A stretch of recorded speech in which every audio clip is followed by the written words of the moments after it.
Grande gueule. Grande gueule. Grande gueule. Grande gueule. Grande gueule. Grande gueule. Non, on dit grande gueule. L'équipe des grandes gueules s'installe. Heureux de vous retrouver, auditeurs, auditrices d'abord.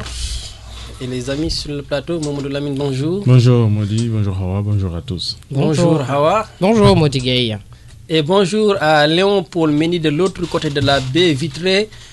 Et c'est parti pour la une des quotidiens. Ces journaux parus ce mardi 22 novembre 2016 à la une du quotidien national Macky Sall à l'inhumation de Fatou Mortar Ndiaye. L'État prendra toutes les mesures nécessaires pour renforcer la sécurité vers un durcissement des peines contre les meurtriers. La célébration de l'anniversaire de l'APR reportée à la une de l'As quotidien. Recrudescence de meurtre, Macky sort le bâton. Les auteurs de crimes seront condamnés à la perpétuité. Fatoumata Mortar Ndiaye inhumé hier devant de nombreuses personnalités. Son fils blessé toujours pas informé de la mort de sa mère à la une du Témoin quotidien chez Feu Fatoumata Mortar Ndiaye pour des condoléances. Hier, le président de la République Macky Sall promet la perpète aux tueurs.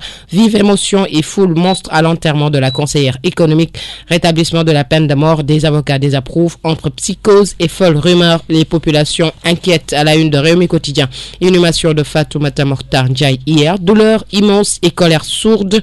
Macky annonce la prison à vie pour les assassins. Les signes d'une nation solidaire.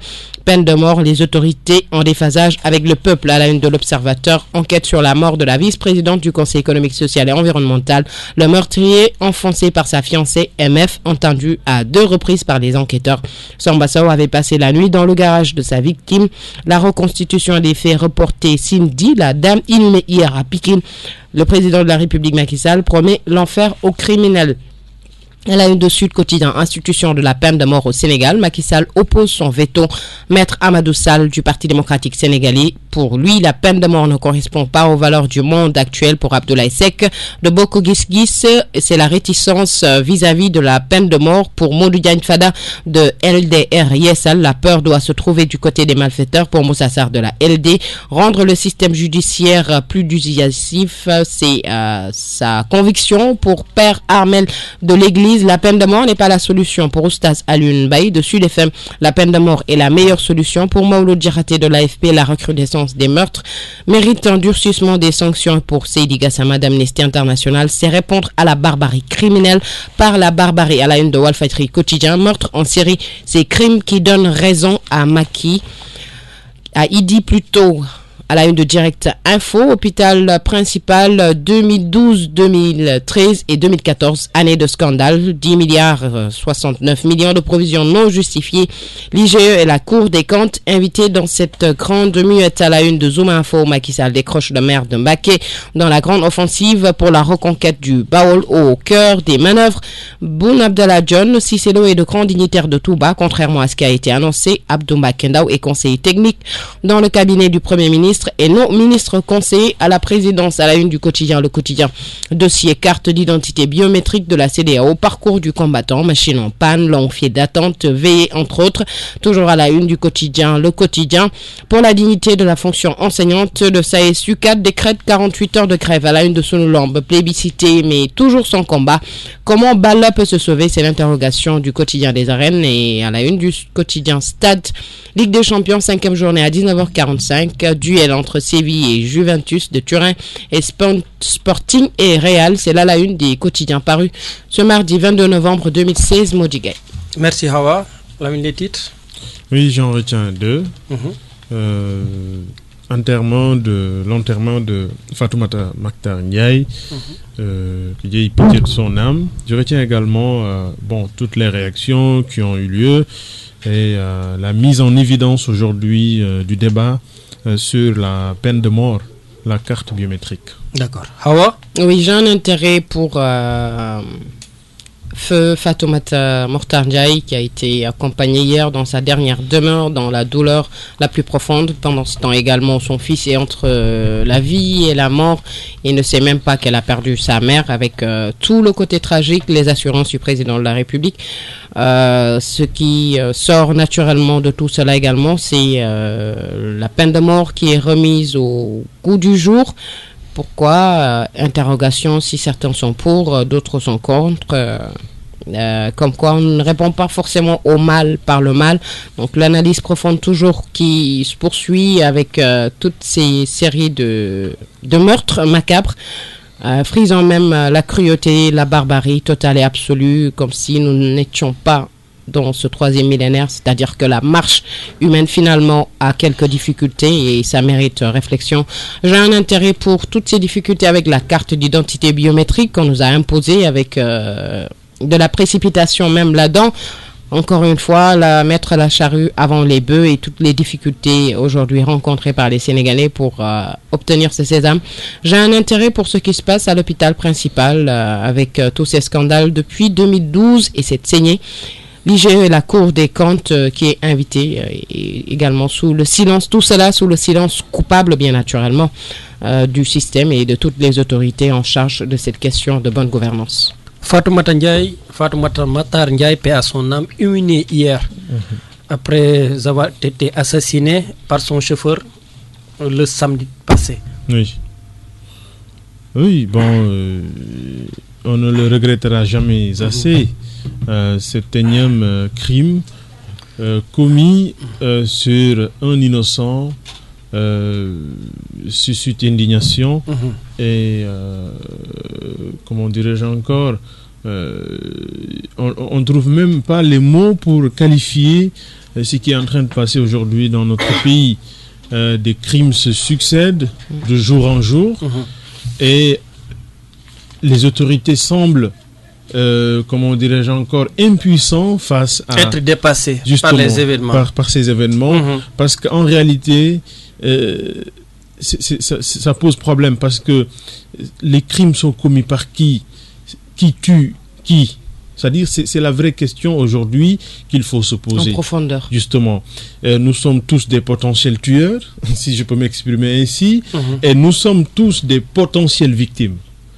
Si nous nous réveillons, à chaque jour que nous nous réveillons, on peut ne pas rentrer chez nous parce que tout simplement, il y a, comment dirais-je encore, la mort qui roule autour de nous, ces crimes, comment dirais-je encore, et de quelle manière sont commis ces crimes-là. C'est autant de questions aujourd'hui qu'il faut se poser, c'est-à-dire poser le vrai débat.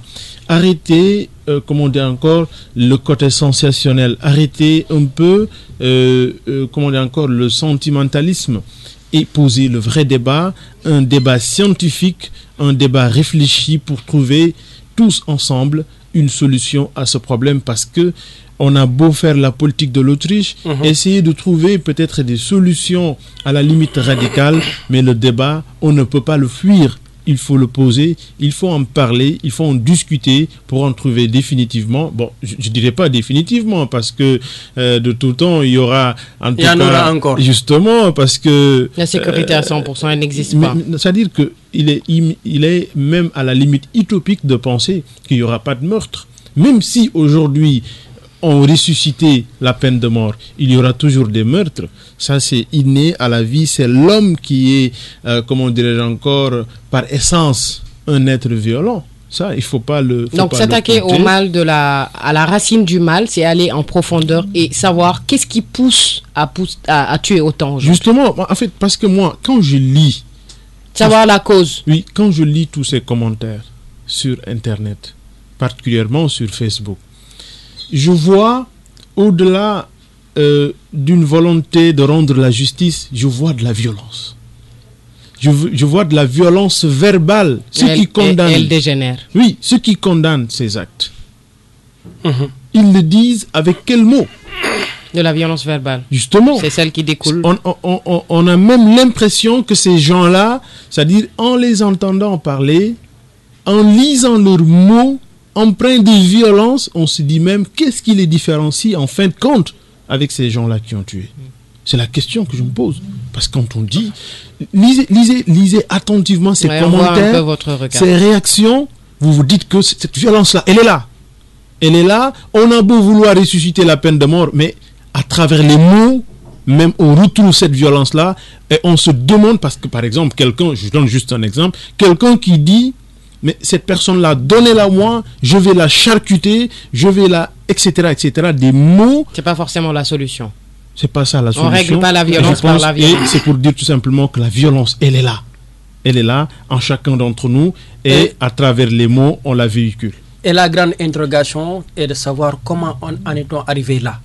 Oui, si on remonte un peu, on active un peu la machine à remonter le temps au Sénégal, on va pas dire que des meurtres, des personnes qu'on tue, ça n'a jamais existé dans l'histoire du Sénégal, mais quand même, partout dans le monde, le Sénégal est connu pour sa paix, pour sa stabilité, pour sa cohésion sociale, pour son acceptation de l'autre, pour tout ce qui est teranga. Teranga, ce n'est rien d'autre que le bon vivre ensemble, déjà entre nous, en interne.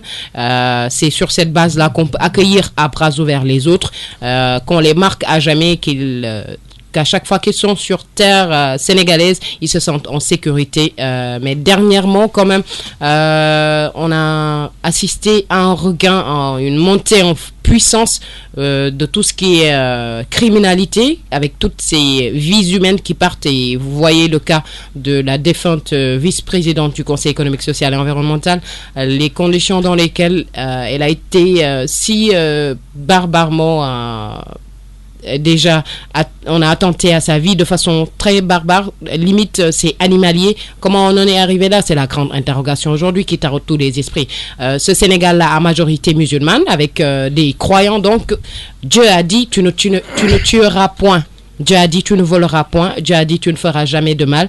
Et pour des croyants, et de notre côté il y a les catholiques également, donc le Saint-Père également, ce qu'il a dit avec l'humain, nous le savons tous.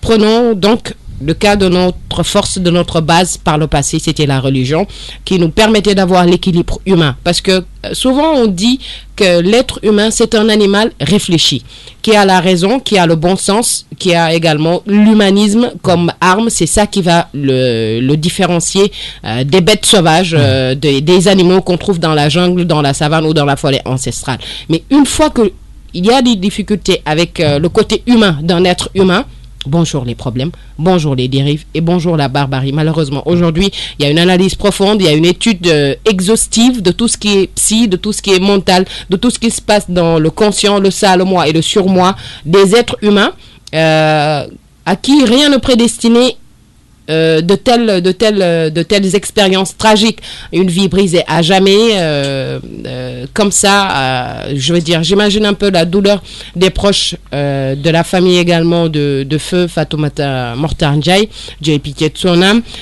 J'imagine aujourd'hui leur peine qui est grande parce que humainement, c'est complètement intenable, on peut perdre la raison avec ça, mais ce qui pousse une personne à en arriver à ce niveau-là, aujourd'hui, je crois que c'est une réflexion qui m'interpelle, qui vous interpelle, qui nous interpelle tous, mais surtout nos spécialistes des sciences sociales, les sociologues, les psychologues, les psychanalystes, tout ça aujourd'hui, on a vraiment besoin de leur travail. Souvent, on les interpelle là-dessus. On nous parle de manque de moyens, mais c'est pas le bon prétexte. C'est juste une explication et non une justification. Aujourd'hui, à chaque frange, à chaque groupe social professionnel donné, un rôle, une tâche qui lui est dévolue tout naturellement, et les devoirs, et il faut s'en acquitter, il faut les remplir pleinement. Ils ont un rôle aujourd'hui de faire l'analyse exhaustive de comment on en est arrivé là et de nous donner des pistes de solutions, comment éradiquer ce mal, c'est-à-dire la crise de l'humain. Moi je pense qu'au-delà de ça, notre société est en train de perdre son soubassement. Qu'est-ce qui faisait la société sénégalaise? Alors, un de nos amis, il nous a dit ici dans l'émission Grande Gueule, ils ont été braqués il y a 4 ans de cela, Abdoulaye Faye, lui en tant que sérère par des membres du MFDC. Mais quand ils ont compris que lui c'était un sérère, on lui a dit que vous êtes sauvé. Parce que nous n'avons pas le droit de te toucher. Un jour, j'ai assisté à une dispute dans un véhicule de transport public. Et l'un d'eux, après vive altercation, lui a dit, est-ce que tu es... J'en suis sûr que tu es un Ndiayen. Il lui a dit que oui, je suis un Ndiayen. J'en étais sûr. Est-ce que ces termes de cousinage développés par nos aïeux a tendance à disparaître aujourd'hui? Il ne faut pas se leurrer. C'est-à-dire qu'aucune société n'est figée. Les sociétés connaissent des mutations. Les sociétés connaissent des évolutions. Les sociétés soit connaissent des régressions ou bien des avancées. Eh bien, j'ai comme l'impression... Mais ces relations de cousinage entre Serer Peul... Ça existe toujours. Mais, c'est-à-dire, ce qui est perdu aujourd'hui, c'est le sens humain. Ce que disait tout à l'heure Hawa. C'est-à-dire, c'est le sens de la compassion, le sens de la pitié, le sens de la solidarité. Nous sommes de plus en plus individualistes. Malheureusement. Alors on vivait en communauté, on était altruiste. Mais de plus en plus, l'individualisme, l'égoïsme s'installe de plus en plus dans nos sociétés. Je ne suis pas sociologue non plus, un psychologue. C'est juste de l'observation. Mais c'est juste des observations. C'est juste des lectures d'un observateur que j'en suis arrivé à faire cette conclusion-là. Et cela dit que nous devons retourner en arrière, puiser ce que les anciens ont laissé ici, c'est-à-dire la compassion, le sutura, le djomb, le rousse, le kersa, ces valeurs africaines qui nous ont été léguées par nos ancêtres qui tendent à disparaître. Qu'est-ce qui est mis en avant? C'est le matérialisme. Il y a une analyse pour confirmer cela. Il y a une contribution faite dans Direct Info de ce matin. Ça parle de cette culture Jesner, iPhone, 4x4 qui tue l'humain. Oui, ça dit que j'en venais. Je dis par exemple que qu'est-ce qui est mis en avance aujourd'hui? C'est le paraître, c'est le matériel, c'est le bien-être, c'est tout simplement le luxe. Ou l'illusion du bien-être. Prenons juste deux exemples. Les deux derniers. Le taximan a été assassiné parce que tout simplement le taxi a touché un peu le véhicule, disons, la luxueuse du gars, il ne pouvait plus supporter. Et le sens du pardon dans tout ça. Et l'humanisme. Je vais en venir. Et le deuxième cas, le dernier, c'est l'assassinat ou bien le meurtre de Fatoumata Mactar Ndiaye.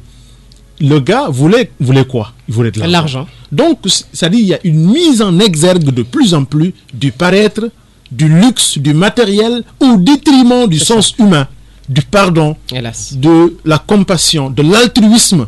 C'est l'égoïsme qui est mis en avant. Et cela ne peut que découler à ce que nous sommes en train, à ce à quoi nous sommes en train d'assister. Et c'est là où se situe le problème. Il faut un retour aux fondamentaux. Vous savez, bien avant l'islam, nos sociétés ont été des sociétés communautaires, des sociétés qui vivaient en parfaite harmonie, même en dehors de l'islam, même bien avant l'arrivée de l'islam. Ça a toujours été une réalité. J'ai cité un certain nombre de valeurs qui existaient bien avant l'arrivée de l'islam, ni du christianisme.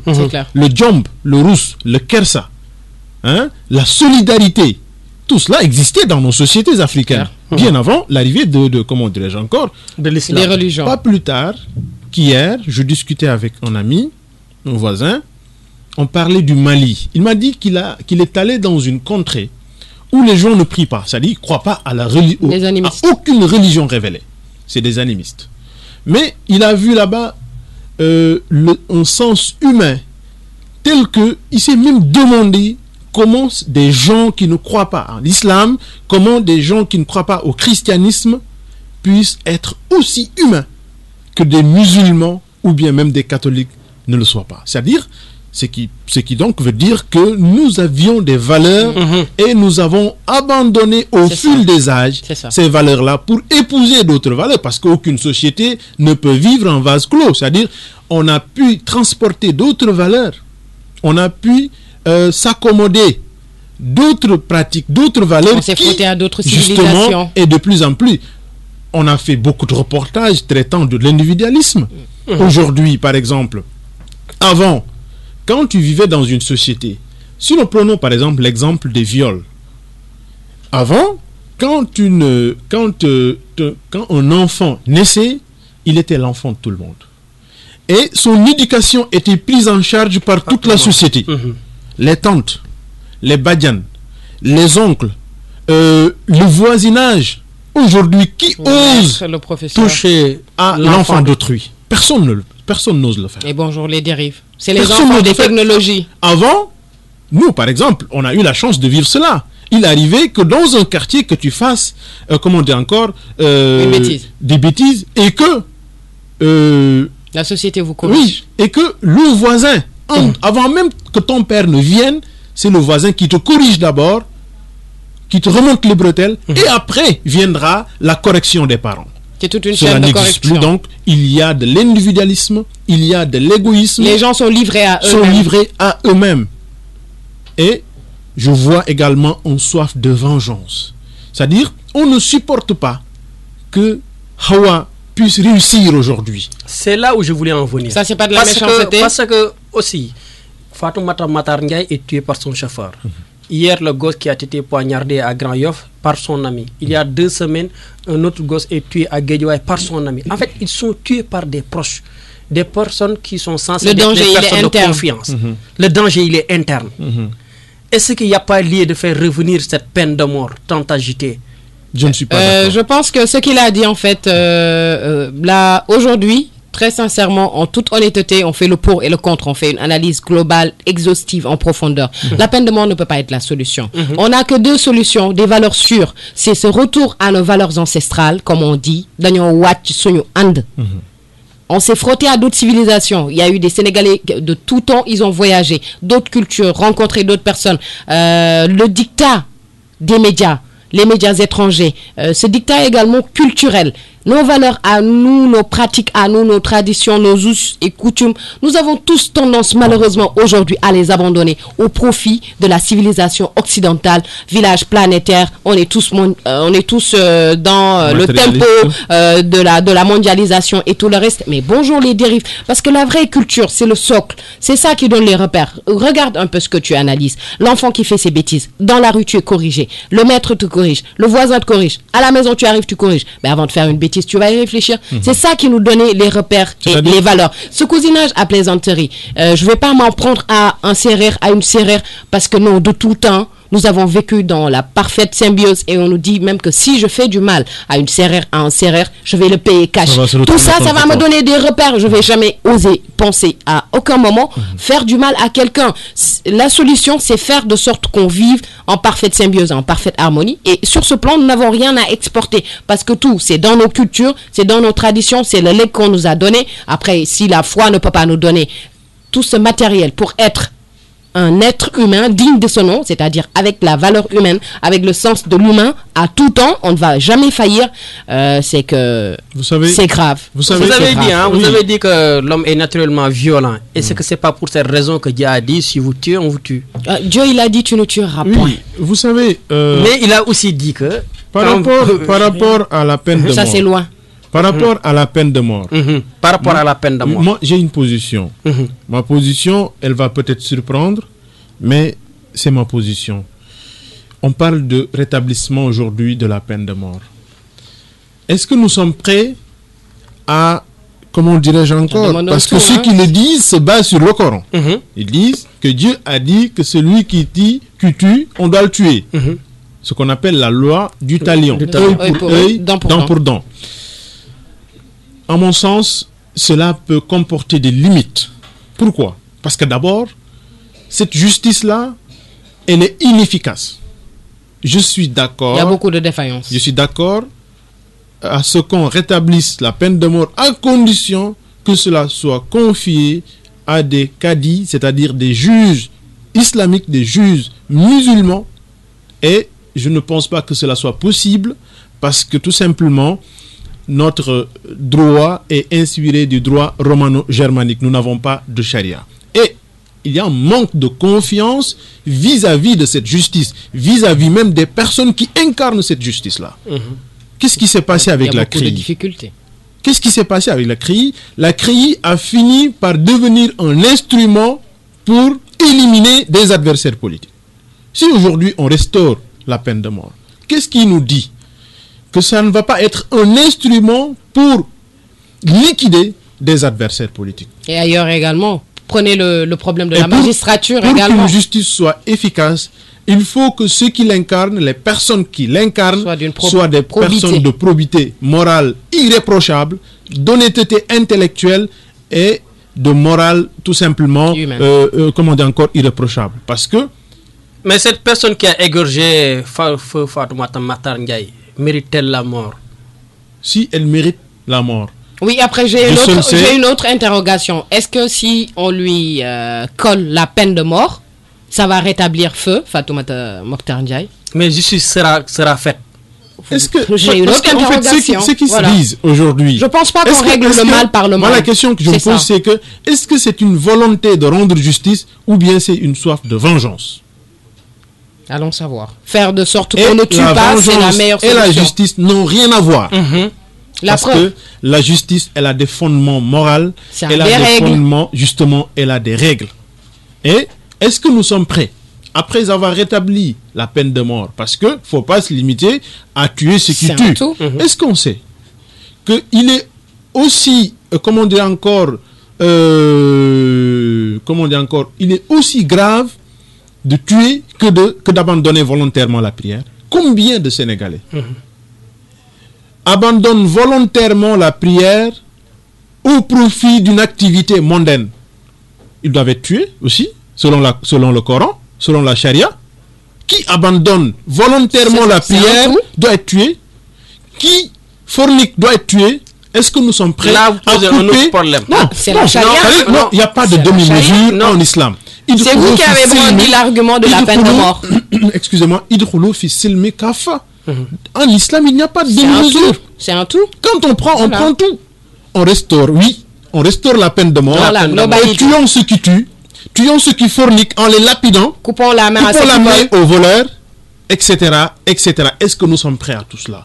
Donc réfléchissons. Ce que je dis en tant que musulman, c'est que la peine de mort doit être vue sous l'angle, ce débat doit donc être posé en tant que musulman sous l'angle de l'islam, mais pas sous un autre angle, parce que si on restaure la peine de mort et que cette justice-là, elle est incarnée par des juges qui s'inspirent du droit romano-germanique, cela comporterait tout simplement des failles et j'ai pas confiance. Cela pourrait tout simplement dégénérer et créer tout simplement des dérives. D'accord. Alors donc vous aussi, vous n'êtes pas pour la peine de mort? Moi, je vous ai dit, moi je suis anti-violence, je l'assume.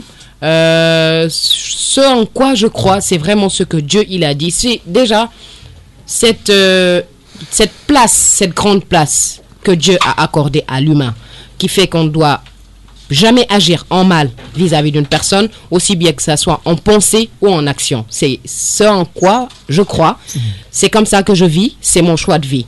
Autre chose, face à une situation, je suis d'une société, je fais partie d'une nation avec des pratiques, avec des difficultés sociales, complètement un peu quelque part aussi dans la brutalité. Malheureusement, on est confronté à des situations comme ce à quoi on assiste aujourd'hui.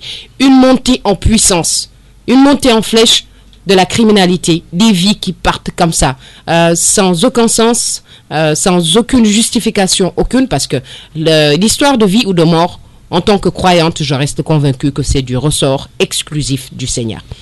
Pour ce qui est de notre ressort, ce que nous pouvons faire, c'est un retour à nos valeurs humaines, à nos valeurs musulmanes, à nos valeurs catholiques, pour que chaque vie humaine soit préservée à l'image de Dieu qui nous l'a préservée.